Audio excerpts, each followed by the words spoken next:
Warriors, fall in. It's time for formation. This is take two now because I didn't hit record on the last podcast. Just going to be honest with everybody. I'm really energized today to have my guest that's on the show.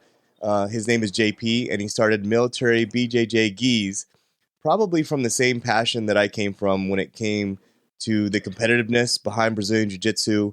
And anyone that knows me, especially for the last 14 years or so, I've really been into Brazilian Jiu-Jitsu. I've created a lot of friendships and a lot of really, really great memories doing this hobby of mine. So, JP, welcome to the Morning Formation. Hello, it's nice to be here. I know that we've been exchanging DMs for a few weeks now, so I'm glad that we finally found a way to connect. Heck yeah, man. I know, and I know that you're a very busy man. I had no idea that you were an active duty soldier. Yes, sir. Unfortunately, I am. But you know what? There's a lot of time in the day, so I find ways to make it all work. At least you're in a great place, right? Oh, yes. Yes. Where are you? We are currently in Fort Drum, New York. Yeah, that's that's funny because when I interviewed my dad, who served 20 years in the military, was drafted in 71. The one place that he wanted to avoid the most was Fort Drum, New York. He heard about how it was up in the mountains and it was just terrible weather and everything else, and he hated that.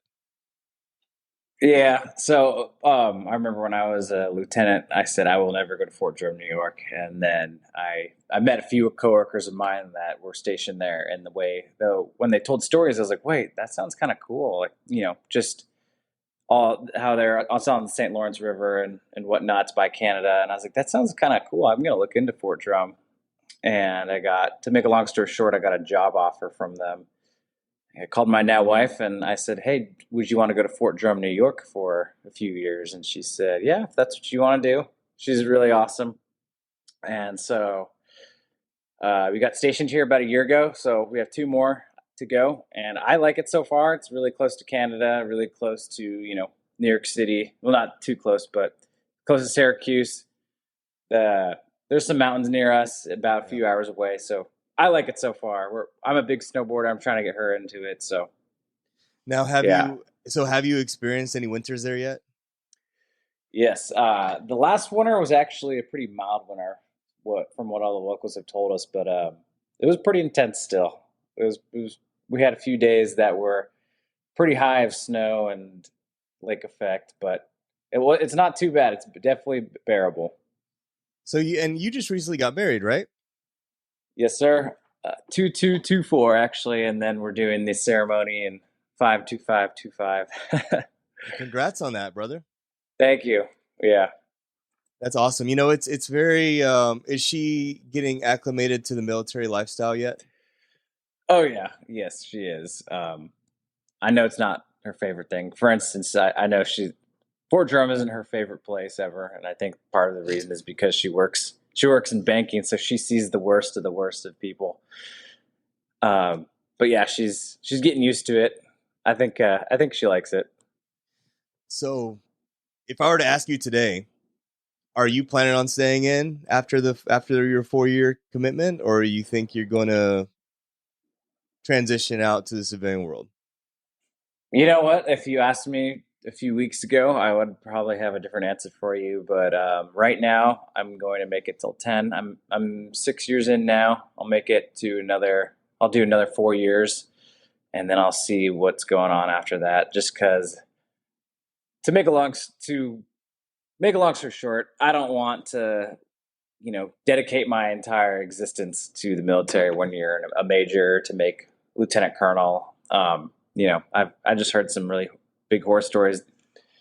People work until 20 every night. And someone I work with, actually, I saw she sent me an email at 18:30, which is 6:30 p.m. And I was like, wow, you sent me an email at 6:30. And she's like, oh, that's an early night. She's like, so she's a major. I don't know if I want to do that to my family. We'll see what happens, though.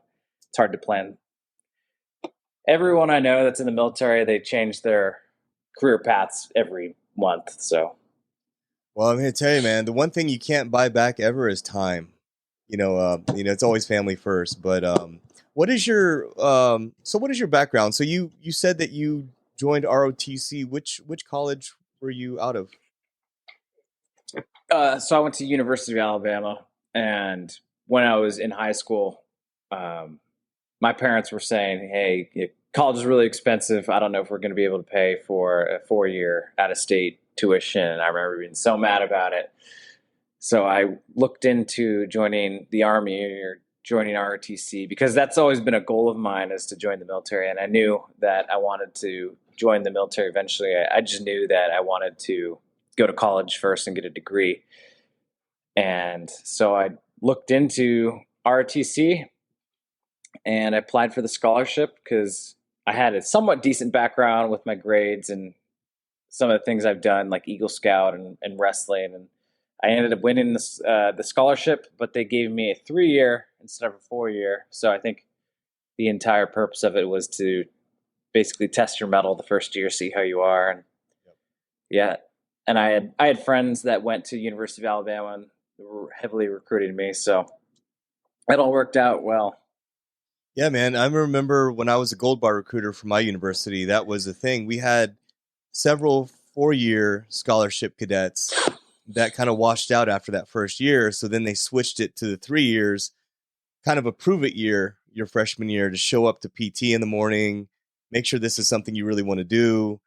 And I a lot of those cadets that came in for the 3-year actually made it. You know, a lot of them did make it all the way through. And I'm sure with you, they were on you as far as graduating on time, weren't they? Not too much, but I was definitely concerned about graduating on time. I think I was right on the cusp, but yeah, I made it out in 4 years, so knock on wood. I had a professor of military science. He was about 6'4", big, like barrel-chested guy, infantry ranger, and he was our professor of military science, and he was literally down our throat every day to make sure that we were staying on course every quarter, that we were going to graduate on time, and I did, but there were a few that slipped here and there. Your current I guess branch, you are now serving as what? I'm an engineer officer right now, captain rank right now. So is there a difference between this is kind of a dumb question, but like the officer rank, is there a difference between the different types of engineers, like combat engineer versus, or are you just an engineer? Yeah, so General. I think my official title, so I'm just general. So it's engineer officer, and then combat engineer would be a 12 Bravo that they specialize in mobility and counter mobility. And then you have things like 12 Novembers, which are horizontal engineers, and they operate heavy equipment such as bulldozers and IHEMIs, things like that, things that you would see at a construction site. Okay, so they do separate the officers, right, with the different types of engineers. Yes, sir. I would say that an officer has a lot of width, but not a lot of depth, and soldiers have a lot of depth, but not a lot of width, if that makes sense. Yeah, because when I was in, I was truly, and it's probably changed because I got out in 2007, but when I was in, I was truly an ordnance officer, but I got switched over to transportation, which was weird because like they said that command is command, so like we can put you in charge of anything in combat service support. And then I had a buddy of mine. He was field artillery, but he ended up in charge of a infantry platoon. So it's kind of interesting how they look at leadership and command time and your platoon leadership and your company command stuff and everything in between. So, all right, so you're already in 03, so you've been in quite a few years. Have you taken command yet or no? No, that's it's coming up in the next year or two. So right now we're going through this thing called R-Struck. So our unit is consolidating and we're getting smaller, unfortunately. So there's going to be there's going to be a few less command opportunities for me. So we were hoping initially that it was going to be sometime this year, but now it looks like it's going to be sometime next year. So, but it's okay. I'm not in any rush to do command at all. Yeah, no, it's a headache when you're actually having to sort of babysit, 100 or more soldiers at a time, getting calls, day and nights, weekends, holidays, and everything in between. So, talk to me about your overall journey, your Brazilian Jiu-Jitsu journey, when it started for you, and and how it's been so far, and what it means to you. Okay. So when I was young, I started in third grade. I was doing football, and I did football for 3 years, and then going into my fourth year of football, I think the weight cut was crazy. I weighed 120 pounds, and they wanted me to be 100 pounds, if I recall correctly. And I remember my grandpa saying, like, "There's no way you're gonna do that as a kid. That's super unhealthy. I think you should look at a new sport." And there was a boxing gym down the street. And I told my mom, "I don't think I should play football anymore. I think that I should do a new sport." And I remember I always thought fight scenes in movies were super cool. I always wanted to learn how to fight.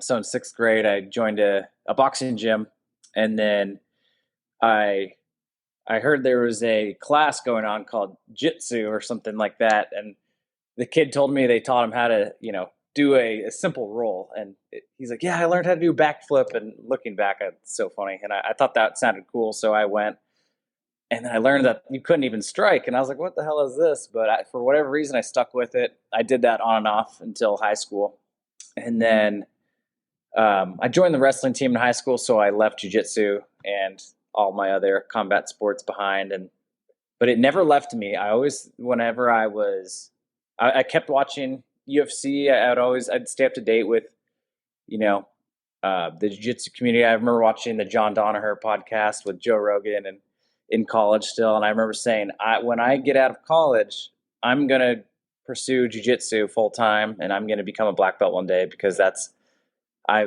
have a lot of experience and I love it.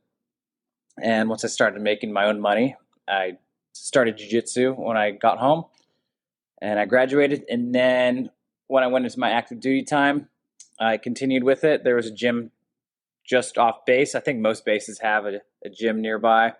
Made some friends with the people in the combatives house. And there's been times where I've had to pause just due to workload in my career. But for the most part, I've been pretty consistent for the past 6 years. And I regret so bad, if there's any white belts listening, please take my advice and compete now, because I didn't compete as a white belt, and I'm looking back and I'm kicking myself for it. But so what belt are you now? I'm a blue belt. Blue belt, okay. Yeah. So I've done 4 tournaments. I guess you could say I won 3 of them. One of them was very competitive. I went 2-2. I have another one coming up in September. I'm 2 stripes away from a purple belt. I'm super excited. And yeah, I have no plans of stopping anytime soon. You're probably one of those blue belts that has like an infinity battery that just doesn't quit, man. I am now a brown belt, and I can tell you that when I was a purple belt and I would walk into a new gym, it was like every single blue belt was dive bombing me to see what I was made of. And then I had to be like Teflon and like try to fight them all off and stuff. And, it's like, it's cool, but then it's like, God, I need kind of I want to relax a little bit, I want to break a little bit. So I remember being in that phase as well when I was a blue belt. I was always like trying to I want to get this guy. I want to get this guy. And it's a great competitive nature. You're right about what you said about competing as a white belt. That's the best time to compete, man. I remember I did Naga. I did IBJJF. And then even as a blue belt, I competed as well. But the higher you get, man, I feel like the pressure is on even more to do those tournaments, man. And I can tell you right now, like the weight cut, I mean, the older I get, the harder it is to cut weight. And I did one tournament. I don't know if you've done any tournaments yet without cutting weight. I did one tournament and I did not cut weight, and I regretted it because everybody I faced was huge. They were taller than me and bigger than me, and it was like, God, I should have cut weight. Okay, that's good to hear, because I wrestled, so I'm used to cutting weight, and I've cut weight a lot. And I went down. I will walk around right now. I think I'm 175. Yeah. And the last tournament I did in April, I went to 155. And that was a super brutal experience. Everyone was worried about me, but I made it, and I got double gold that day. So nice. I was happy. Nice. Yeah, I wrestled as well in high school, and I did one tournament where I cut down to 145, and right now Oh wow. I'm 185, but I just dropped 15 pounds a couple weeks ago. Um, and it's amazing because you being a high school wrestler, I think that that's really important because mentally, even in high school, you've been places that most high school kids have never been when it comes to understanding hard work, discipline, um, eating habits, all those things. I actually had a buddy of mine whose kid was just starting high school 4 or 5 years ago, and I told him, I said, wrestling is where it's at. There's no better sport out there where there's more pressure and adversity on just you. It's not really a team effort because when you're on the mat, it's just you and someone else. The lights are on you, and everyone's watching you, and you have to overcome that pressure. Because I remember when I wrestled in high school, man, I remember I lost one match one time, and I actually had a parent walk up to me and tell me straight up, they were like, "Yeah, looks like you just quit." Oh God, And that's I was terrible like, to say. but I was just like, okay, but that's the type of like everyone's watching you, man. So wrestling is like my number one high school sport to recommend for anyone out there, man. Yeah, that's funny you mentioned. I remember in high school going against. It was the best team in our league, and I was beating him, and then he came back in the second or third quarter, and tied it up, and third quarter he ended up pinning me. And I remember it was all the lights were off in the entire gymnasium except for on the mat, and the lights were so it's bright where we are, but you could see it's dark all around you. And I remember him pinning me, and I'm looking at all these parents upside down clapping in the dark, and they're cheering because he just beat me. And I remember like, oh, so I definitely resonate with what that story you just said. All the pressure's on you. Yeah, no doubt.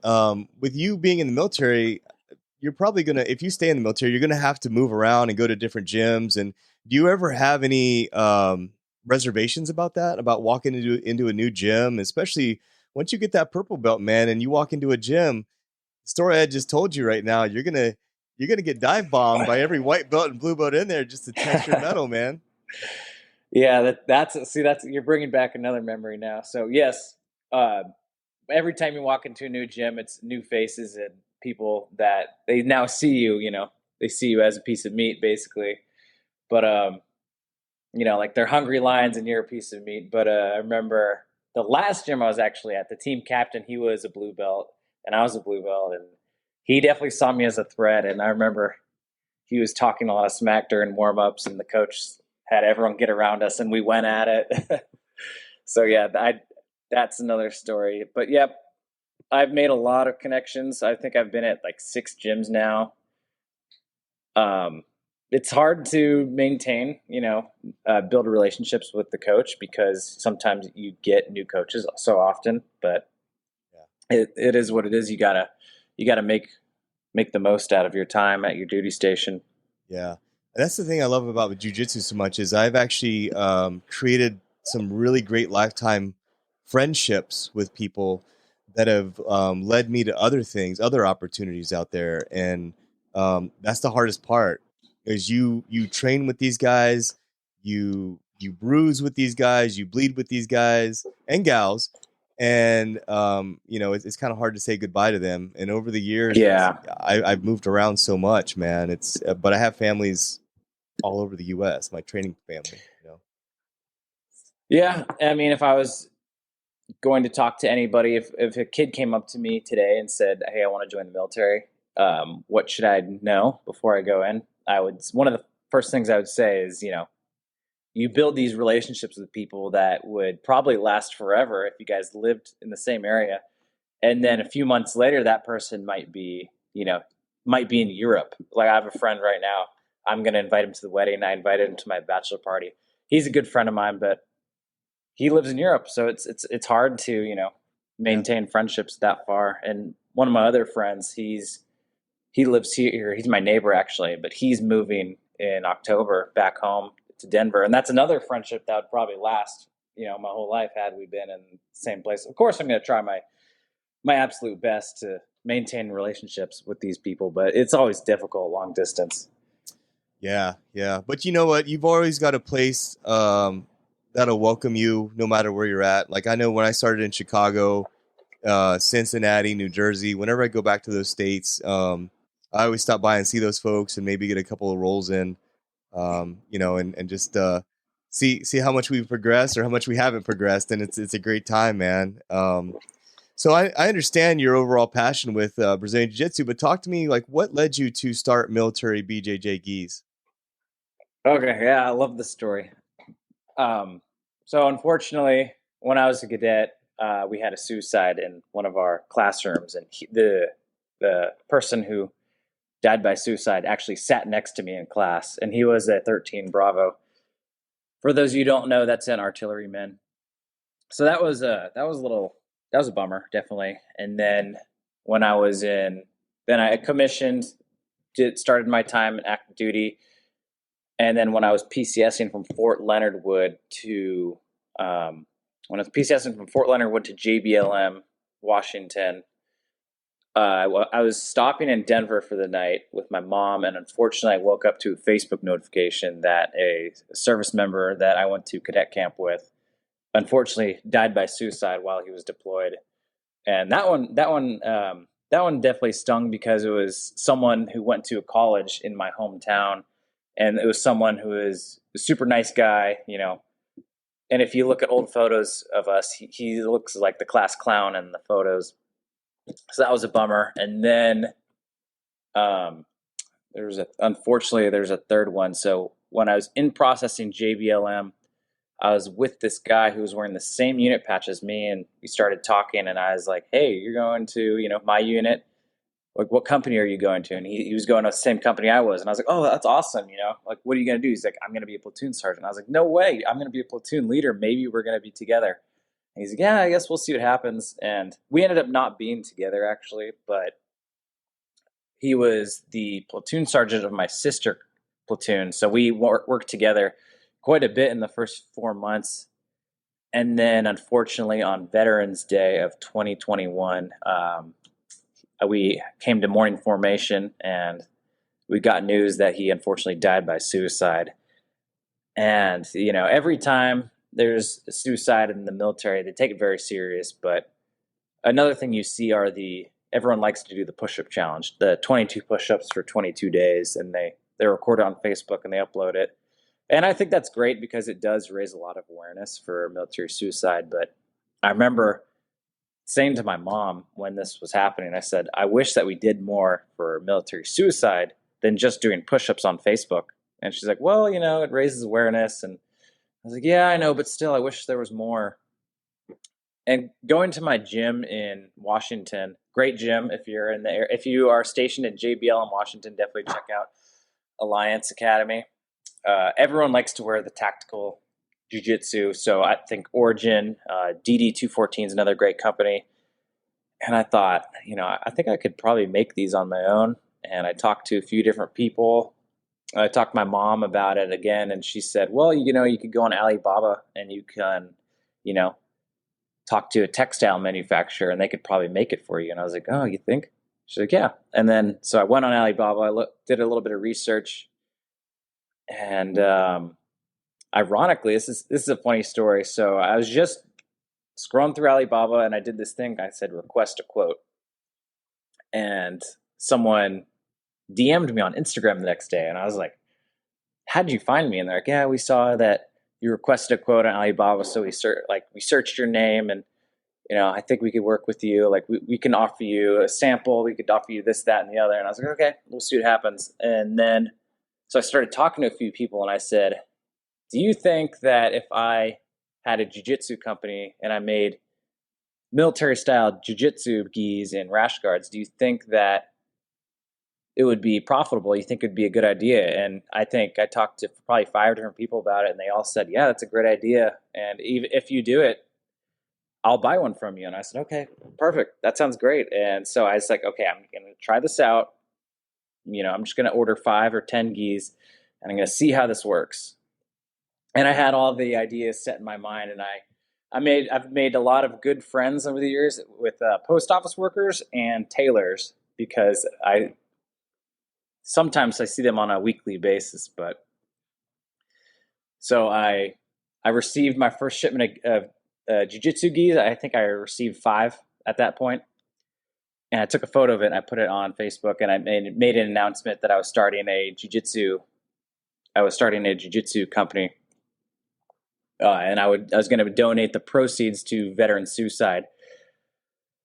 And so I put my phone, I usually always have it next to my bed, and I put it over at a table adjacent to my bed. And throughout the night, I could hear my phone go buzz, buzz, buzz, buzz. And when I was sleeping, I remember thinking, okay, I think I'm getting a lot of traction. And I woke up and I was sold out. So those 5 gis are already, I already sold out. So I was already the next day ordering a new shipment of 5 gis. And unfortunately, it's kind of ironic because one of the first people I talked to, who was a good friend of mine, and we don't affiliate with each other anymore, but he was my first customer, and he ended up not paying me for the gis. So I've learned a lot of lessons, and I'd say the rest is history. But throughout the years, I've made a lot of really good friendships with people who I've never even met before. I've designed entire, uniforms for wrestling academies and jiu-jitsu academies. I have a photo of a jiu-jitsu academy in Michigan, and I'd say there's 25 people in the photo, all wearing my gi. And yeah, so it's a pretty awesome experience. I've sold merchandise to police. I've sold merchandise to veterans, active duty, just random supporters of the military. But yeah, it's been a wild journey so far. I definitely did not expect to make it this far and make this much money and raise this much amount of proceeds to all these companies. Yeah, no, I think it's a great purpose, man, and bringing up a lot of great awareness. How many years you been doing this? I think I've been doing this. I think I started in 2021, so this is my 3rd year doing this. Those 5 gis that you had, I mean, there's so many different sizes. How did you know which ones to put up there? It was just a lot of luck. So I did have one buyer, is the person who ripped me off, but I had one buyer, and so I knew what he wanted. And then I just A2 is a pretty average size. I think I ordered maybe 2 more A2s and 1 A3, and it ended up working out. And one thing I've learned is, even if you have sizes, it's kind of like an art of the deal with Trump. It takes years to sit on deals. What he says. So one thing I've learned is about all these sizes, that you have to just sit and wait and wait and wait, and one day someone will finally buy it. So I have stuff that I've probably had for over a year now. By then it'll be in TJ Maxx in one of the off sections or at Ross's. But hey, man, I just want to acknowledge real quick, man. I'm sorry to hear about the multiple suicides that you experienced while you were going through your training. I know that some of those folks that you probably knew pretty well, and you probably would joke and smoke and have a few beers with. So you probably got really tight with those folks, and I understand why you would do this to raise awareness for military suicide. And it's a really tough thing, man, because I know of all the hardships that we go through being in the military, and then we're kind of forced to put on this persona or this outward projection of, hey, I'm a strong individual, I'm a strong officer, look at me, I'm a captain, or I'm a lieutenant, or I'm a staff sergeant, and in reality, we have a lot of things going on in the background that we fail to take care of. I can tell you this much, man. Jiu-jitsu, whenever I'm at my lowest point, jiu-jitsu has always been there for me. And I've always felt great afterwards. Whenever I was going through it, I knew that I could go to my gym, get in a good hour-long session, and go home, versus the alternative is take myself out to the bar and drink myself into an oblivion. It's always been a positive thing for me to do jiu-jitsu, and that's why I love it so much, and it's so near and dear to my heart. There are a couple of, it's funny because I have one gi that is, it's kind of the old BDU pattern. Oh, awesome. And I can't find it anywhere. And I was like, why does no one make the pattern BJJ Gees from the old military uniforms? So the old BDUs, it'd be nice if they made the desert ones that were patterned from Operation Iraqi Freedom, and Operation Enduring Freedom, and then even the current ones. Like, have you looked Mhm. into that at all? Yeah. So ironically, I'm actually shipping 2 rash guards right now to a school in Olympia, Washington, and those are going to be chocolate chip. I'm sure you're familiar with that pattern. Yeah. It's the old school Desert Storm pattern. I Right. think that's the coolest camo we have. So, Yeah. but That's what I wore. yeah, I can I could basically do any design. I just haven't done it for the geese. The geese I like to do plain color, but I'm definitely not against. I'm definitely not against doing a camo pattern for the gi. But hey, whatever you need, I got you. Just let me know what you need. I will, man. I'll shoot you a picture. So for anyone out there listening, if they're interested in a specific type of gi, do you do the do you do like any kind of requests, or is it you do like mass orders? Mix of both. So usually how it works is I'll have a certain design, and then people will order that from me. But additionally, I have done mass orders for a few different academies. So that school in Michigan, they actually ordered, I think it was 26 from me. But I could, any type of design that you need, I could do any type of specification. So anyone that's listening, if you have any type of academy, whatever it may be, if you are in a wrestling team or any type of sports team, I can design any type of textile essentially. But I like to do Brazilian jiu-jitsu, of course, but it doesn't have to be that. Okay, cool. So is this something you think you want to pursue when you get out of the military too? That's funny you say that because I remember when I was stationed at JBLM, I would take so many packages to the post office, and I remember one day the post office worker was like, "Is this your business? Do you do this on the side?" And I said, "Yes, I do." And then the next time I came, he's like, how many are you shipping out today?" And I had probably like 5 or whatever. And he's like, "Are you going to get out of the military and just do your business full time?" And I'm like, "Oh no, I can't. I can't do that much. That's a lot of merchandise." But I definitely will. I have no plans of stopping anytime soon. So when I'm out, I will definitely continue Military BJJ Gees. However, I full time, there's no way. But I've always had. I mean, we'll see where the future takes us because I've definitely had aspirations of doing that. Of course, when you start, you always have the imagination that you're going to be on Shark Tank one day. This is a journey, man. I mean, if you asked me 20 years ago if I would be where I'm sitting right now, I would say no. I mean, podcasting wasn't even a thing back when I started my entire career while I was in the military. No one knew what podcasting was, except for Joe Rogan. Pretty much, he was doing it. So here I am today, man. So you just never know, right? You got to keep your options open. You mentioned earlier about your business journey, and you said you got to know the textile and the post office workers really well, and I would imagine that's not just from seeing them, but that's also from making mistakes, right? And having Oh yeah. and having setbacks. Can you talk about some of those and like what stopped you from stopping? Oh gosh. Well, so the first, like I said earlier, my first 2 gees, I didn't get paid for, and the third one, it was my first. It took the guy like a year to pay me, but I eventually got the money. So it's obviously, when you start off like that, it's really rough. And and I remember the first shipment of rash guards I got. I sent one to a guy, and it stained his gi. And I remember wearing Oh it no. myself, and yeah, and it stained my skin, and I was like, "Oh God, like this is so bad." And it was so hard to get your feet under you at first. But like anything in life, when you first start off, it's going to be rough, and you're going to go through trial and error. And I Ups remember, and downs, ups my and downs. yeah, and my wife, she showed me a way to ship things for $10. And I remember when I was first starting out, I would go to the post office and I would say, "I need to ship these," and it would be 60 for just shipping a gi. Good.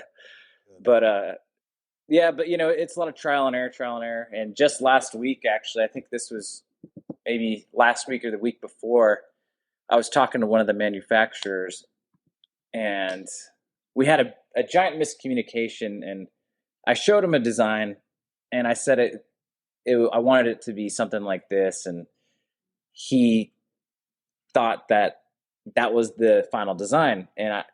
And so when I came back with my final design and I showed him, he said, "Oh, I'm already done manufacturing this." And the person I was making this for is a very, very loyal customer, and he was ordering probably 20 sets of these rash guards and shorts. And so I knew I wasn't going to give him the product he didn't ask for. So I just paid out of pocket, and I said, "Hey, man, you got a shipment of about 20 rash guards and shorts that you didn't want, but hey, just take it as a gift, do whatever you want with them, and I'll get you your design, and I'll get you the design you wanted in about a week or so." So that was a $400 mistake out of my pocket, but you know what? You just gotta keep going and keep trying. Yeah, keep ducking and weaving, staying in the pocket, right?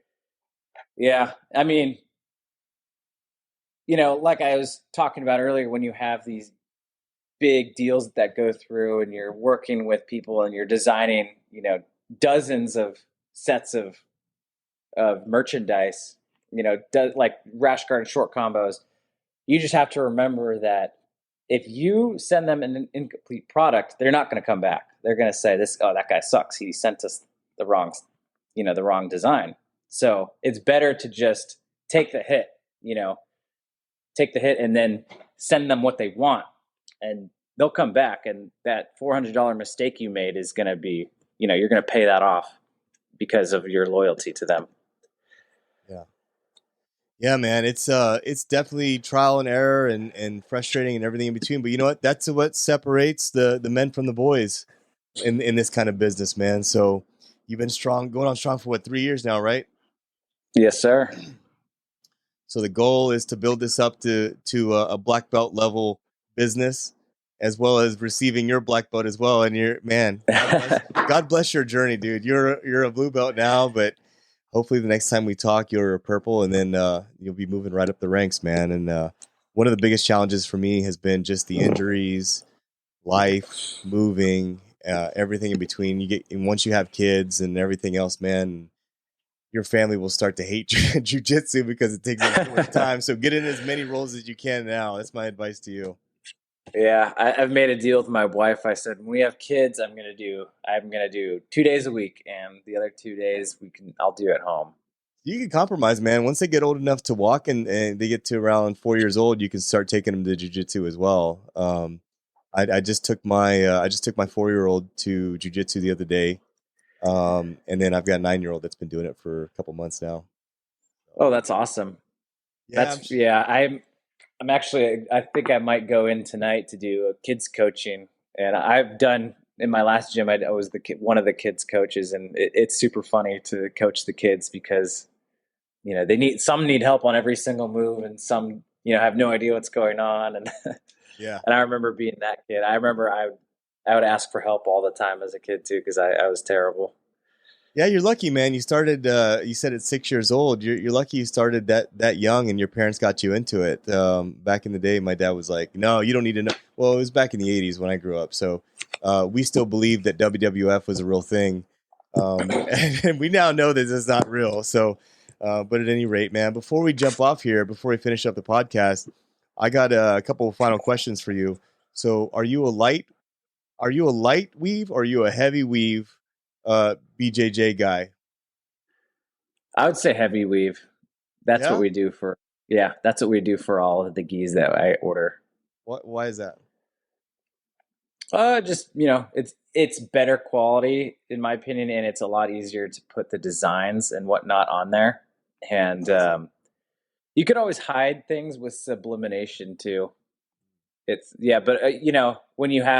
especially when you keep adding things, the inside rash guard lining, and with sublimation, and you add designs on the inside or on the outside of it, you're going to add weight to it. So it's better to just do heavy weave. Okay. Yeah.